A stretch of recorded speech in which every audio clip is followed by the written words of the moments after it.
మీ కళ్ళద్దాలిక పక్కన పెట్టేయండి. ప్రతి కంటి సమస్యకి బెస్ట్ సొల్యూషన్ ఇస్తుంది American laser eye hospital. Musi river నివాసితుల బాధితుల గోడును వినడానికి హరీష్ రావు ఇక్కడ మాజీ మంత్రి రావడం జరిగింది. అక్కడ ఒక పాప తన గోడును వెలిపించుకోవడం జరిగింది. ఆమెతో మాట్లాడితే ఏం చెప్పారు? అమ్మ ఏం చెప్పావు హరీష్ రావు గారికి? ఏం చెప్పావు? నేనేమంటున్నా అంటే నేను ఇది ప్లీజ్ అని నేను అడుగుతున్నా. ఎందుకంటే ఈ అపార్ట్మెంట్ మంచి చాలా నేచర్ దగ్గరగా ఇట్లా ఉందన్నమాట. అమ్యూజ్మెంట్ పార్క్ చేసినా కూడా అక్కడ మనుషులు ఉండాలి కదా దాన్ని చూడడానికి. అది ఏదన్నా యుఎస్ లో చూస్తే ఇది ఎందుకు చేయాలని అనుకుంటున్నారు. అందులో ఏమో వేస్ట్ అంత పిచ్చి పిచ్చి అంతా అక్కడ ఉంటది. మూసీ రివర్ ప్రాంతం పక్కనే మీ ఇల్లు ఉందా? అక్కడ అంటే ఇట్లా ఎంత దూరంలో ఉంటుంది నదికి మాకు కనిపిస్తుంది. ఒక గేట్ కూడా ఉంటది, చూడడానికి ఉంటది. లోపలికి వెళ్ళొచ్చు మేము. అక్కడ మసీద్ కూడా ఉంటది ఒకటి. సో అది మేము వ్యూ చూస్తాం, అంతా చూస్తాం.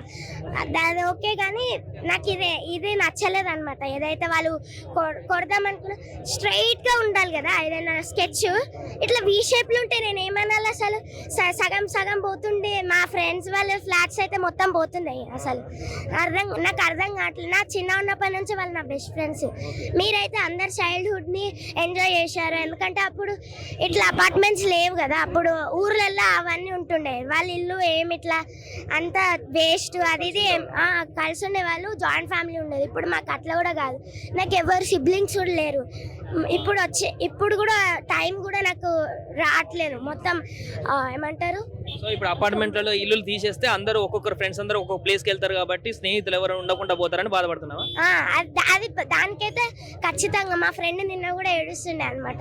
అది మేము మా ఫ్రెండ్షిప్ ని కట్ చేయడం ఎంతవరకు కరెక్ట్ నాకు అర్థం కావట్లేదు. కానీ ఫ్రెండ్షిప్ ని కట్ చేయొద్దని అనుకుంటున్నాను. మీ తల్లిదండ్రులు ఏమంటున్నారు? వాళ్ళు బాధపడుతున్నారా ఈ ఇల్లు పోతుందని? అవును, బాధపడుతున్నారు. మా డాడీకి కూడా దగ్గరనే మా డాడీ కూడా సాఫ్ట్వేర్ ఎంప్లాయీ. దగ్గరనే ఉన్నాడు అనమాట. దగ్గరనే ఉందన్నమాట ఆఫీస్. నేను 8 years నుంచి ఉంటున్నా. నేను పుట్టినాక ఉన్నప్పటి నుంచి ఉంటున్నా ఇక్కడ ఈ అపార్ట్మెంట్. మా మమ్మీ మధ్యలో ఏమన్నదంటే షిఫ్ట్ అయిపోదాము అట్లా ఇట్లా కొన్ని సఫకేటింగ్స్ అవుతున్నాయి అని అన్నది. అయినా కూడా నేను ఏడ్చిన అప్పుడు కూడా వద్దని. అసలు ఇప్పుడు ఆయననే చేస్తున్నా అంటే ఏమనుకోవాలి? నేను కాంగ్రెస్ విన్ కావాలని దేవుడికి మొక్కిన, కానీ ఆయన ఉల్టా చేస్తున్నా. అంత మొత్తం ఏమనుకున్నానో అది ఉల్టా చేస్తున్నా కదా. అంతా నాకు అది నచ్చలే. నువ్వు చెప్పాలనుకుంటే ఏం చెప్తావు రేవంత్ రెడ్డి సార్కి? ఇదంతా ఆపేయమంటున్నా. నాకు నచ్చలే. ఇది ఒక్కటే కట్ చేయడమే నాకు నచ్చలేదు అనమాట. ఇది పాప చెప్తుంది ఏంటంటే ఇప్పుడు కూల్ చేస్తే ఒక్కొక్కరు ఒక్కొక్క ప్లేస్ కి వెళ్తే మా చిన్ననాటి స్నేహితులందరూ కూడా విడిపోతాము. ఇది కొంత ఇబ్బందిగా ఉంది. దీన్ని ఆపాలంటూ కూడా ఆమె విన్నపం చేస్తున్నటువంటి పరిస్థితి కనిపిస్తుంది ఆ పాప. సుమన్ టీవీలో మీ పర్సనల్ అండ్ బిజినెస్ ప్రమోషన్స్ కోసం కింది నెంబర్కి కాంటాక్ట్ చేయండి.